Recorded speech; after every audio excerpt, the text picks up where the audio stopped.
In this video, we're going to have a look at the Google Translate extension. If you use Google Chrome to access the internet, whatever website you are on, you can use this extension to translate an individual word, a paragraph, or multiple paragraphs at a time. So I am going to highlight this particular word. I'm going to right click on it, and you can see I have the Google Translate extension here. I'm going to click on that. That will open up a new tab or a new web page with the Google Translate app in it. So I have my word in the English side, and now I need to select a language to translate it into.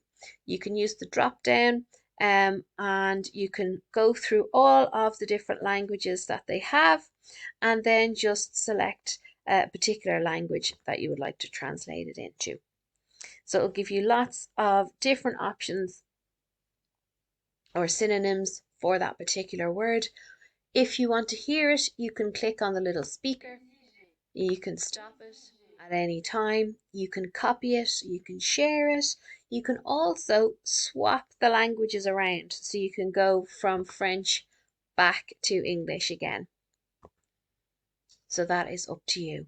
Now, I just want to show you if it is a larger piece of text. So say we're going to go for these couple of paragraphs here, I can right click on them, same process, Google Translate, it's opened up a new web page again, and we have our English is the default language. So now I can just click on French and it will convert all of that into French. Again, I can listen to it, I can copy it, I can share it, and I can switch it back and forth if I want to.